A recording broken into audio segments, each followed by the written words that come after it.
beautiful. So in saying 114, we see a little argument, a little dispute, a little scene unfolding. The Gospel of Thomas tells of an angry episode when Peter vents his resentment against Mary. Let Mary leave us. For women are not worthy of life. Tell Mary to leave us because she's a woman and not worthy of life, spiritual life. Similar to the Jewish tradition that women aren't supposed to be taught Torah.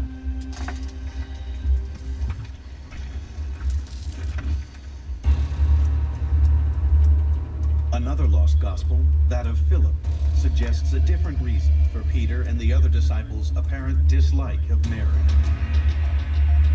So all those tantalizing theories about Jesus and Mary Magdalene being lovers really jump from this one passage, right? This is the juiciest stuff that we've got. This is ground zero for those conspiracy theories that there was some sort of a relationship between Jesus and Mary Magdalene.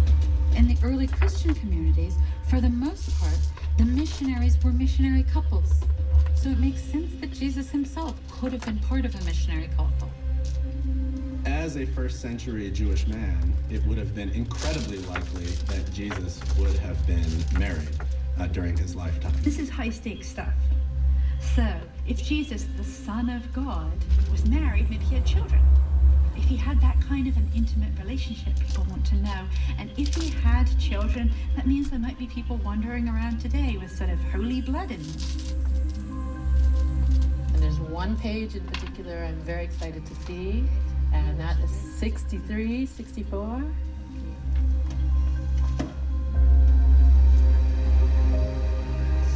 There it is, yeah.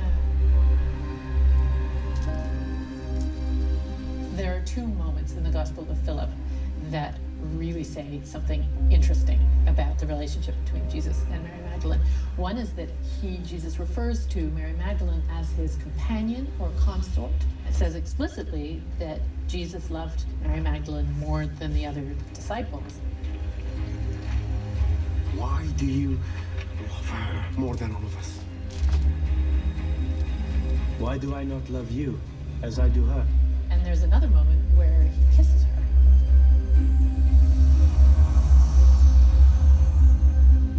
He used to kiss her, and then there's this hole. And so we've lost these words, and we don't know where he kissed Mary Magdalene. In all places, for there to be a hole, it's there. What did it say? Did it say that Jesus kissed her often on the lips? Or is it something rather less racy, rather less potentially sexualized? Is it just kissed her often on the forehead? Is it kissed her often on the feet? So if you happen to be a fan of Dan Brown's Da Vinci Code and you're reading that, there is a scene there where actually they quote from the Gospel of Philip. Jesus loved Mary Magdalene more than the other disciples and used to kiss her often on the mouth or on the lips. This is the passage that he's referring to here. But when we actually see the manuscript, it's just not that clear. Even in the Nag Hammadi Gospels, there is no reliable evidence of a romantic relationship between Mary and Jesus. But these alternative accounts do support the Bible story that Jesus and Mary were very close. The idea that the Gospels would not mention a wife, if there was one, doesn't make any sense. So most likely, Mary was a very close friend of Jesus and a follower, but not his wife. What the Gospel of Philip clearly says is that there is some kind of a favored relationship between Mary Magdalene and Jesus, that Jesus does care for her more than the other disciples. And that's all it really tells us. But some scholars believe the Nag Hammadi texts do reflect a genuine tension between Mary and Peter.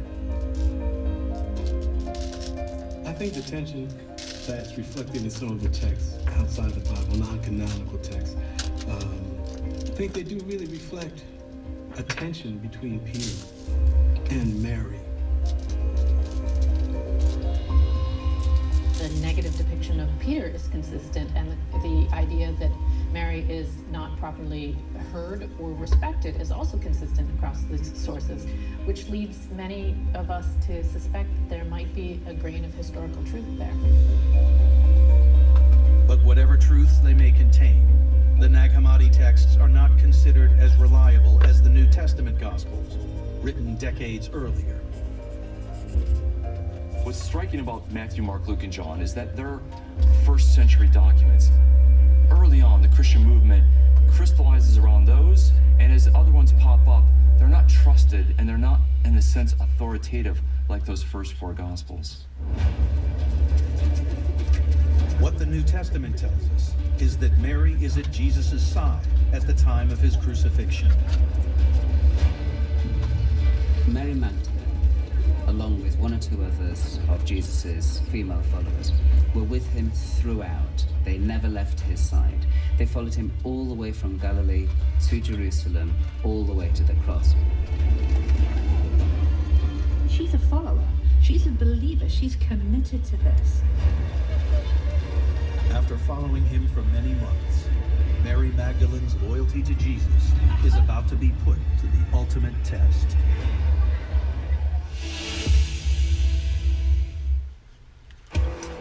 This April, bring home the go-kart handling of the Mini Hardtop. Fit more friends, get extra doors with the Hardtop 4-door. Or the bigger Mini Countryman with available all-wheel drive. Or maybe you want a Mini to match your wrinkle-free pleated khakis, like the Beigeman. Kidding. We'll never make a boring Mini. Get special offers at the Mini For You sales event this April, because just what perfect means is entirely up to you. I am totally blind, and sometimes I struggle to sleep at night and stay awake during the day. This is called non-24.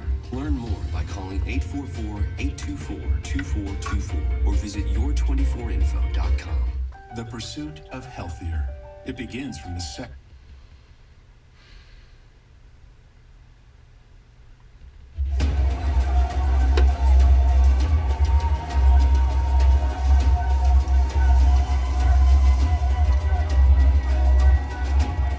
Just days before he will die on the cross, Jesus takes his followers into Jerusalem for the Jewish Passover.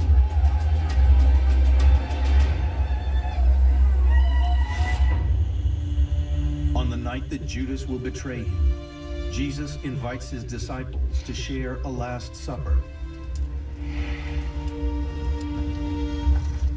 Jesus has to have the Last Supper in secret because he can't let the authorities know where he is going to be, because it's very important that he finish his last teaching and his Last Supper before he is seized and arrested violently.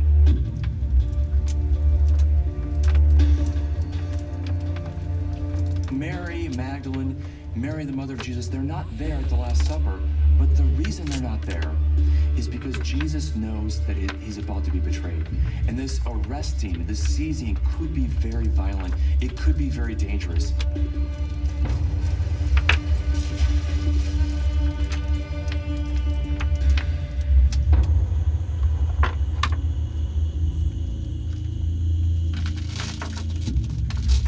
Following his betrayal by Judas, Jesus is arrested, tried, and sentenced by Pontius Pilate to be scourged and crucified.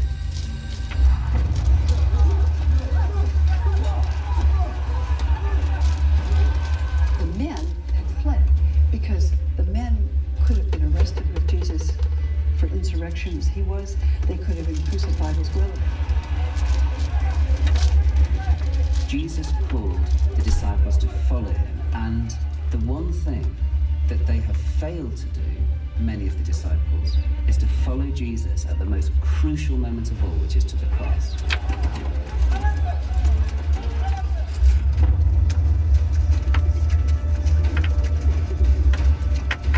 But Mary has understood this, and she's followed him to the cross. She's succeeded where many of the male disciples have failed. How difficult it must have been for Mary, the mother of Jesus, Mary Magdalene. The last they saw Jesus was probably in the temple teaching, in public, healthy, vibrant, alive.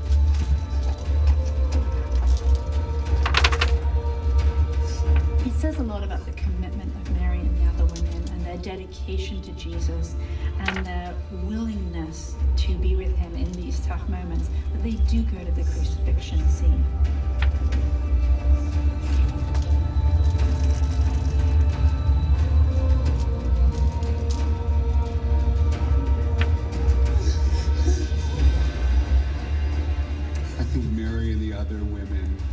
demonstrated their willingness to go even unto death with Jesus. They were there for him. And they weren't sure that there was going to be life after Jesus for them.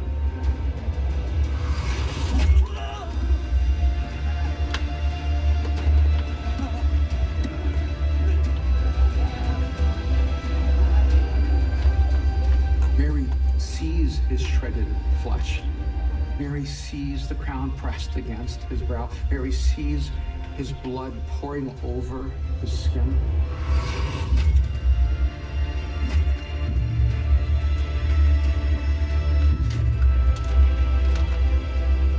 She hears him cry.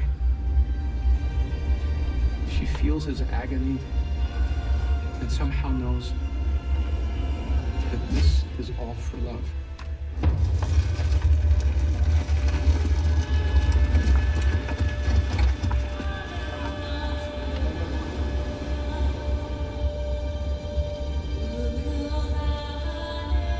I don't think that anyone wants to die alone. And I know that Jesus didn't want to die alone because the stories of the crucifixion have him asking God why he's been abandoned. So having Mary and the other women there, being aware that they're there, that has to be a comfort, that has to be reassuring. It has to be good to know that when you've been abandoned, there's still people there who care.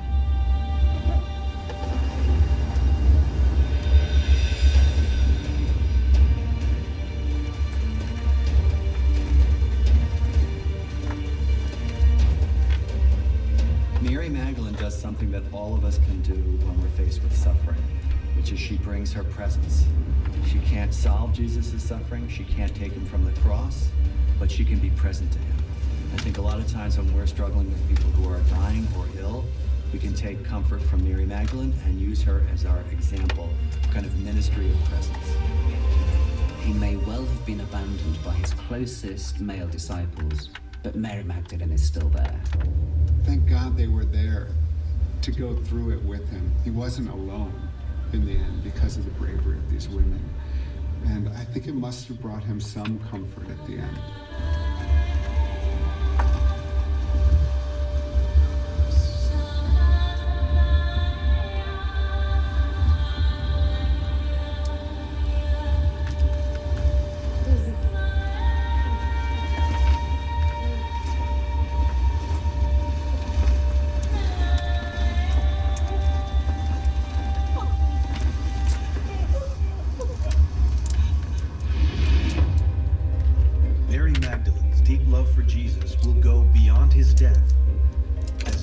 Chooses Mary to be witness to his resurrection.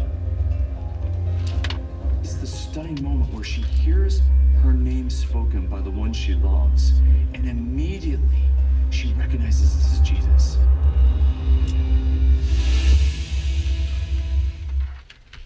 A man pioneers a way to see the unseen, leading to radar, forever providing early warnings and safer journeys. The conviction to create a safer journey is the Mazda way. The Mazda 6 uses radar, lasers, and sensors to detect objects and even apply the brakes for you. Introducing the modern sports sedan, the 2015 Mazda 6. What do you drive?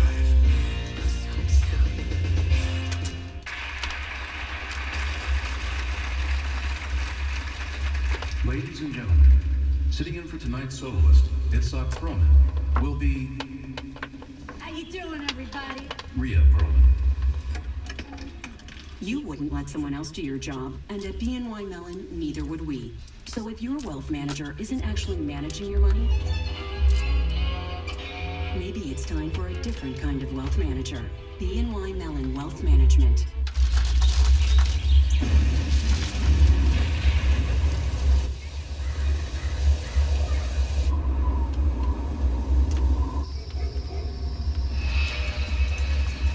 If I were you, I would turn around. In fact, if I were you, I'd turn around and go home, because this can only end badly for you. Don't even try it. That's what I thought. A burglary occurs about every 16 seconds. Why leave your family's safety to chance? Right now, get the protection of ADT starting at just $28.99. That's less than $1 a day. Plus, get a 6-month money-back guarantee. When it comes to protecting your home and loved ones, choose the leader in home security. That's ADT. Call now. I'm ADT, and I am always there.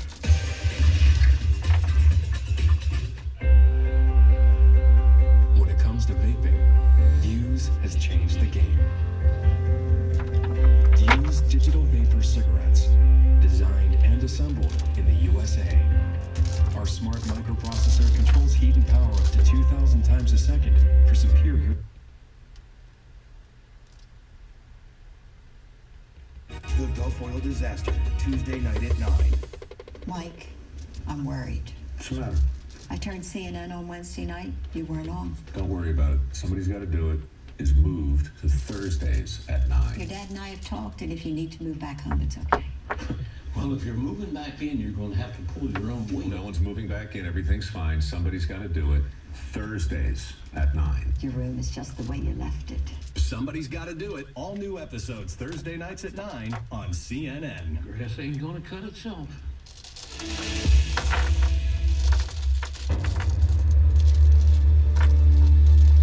In the evening after his crucifixion, Jesus' body is removed from the cross.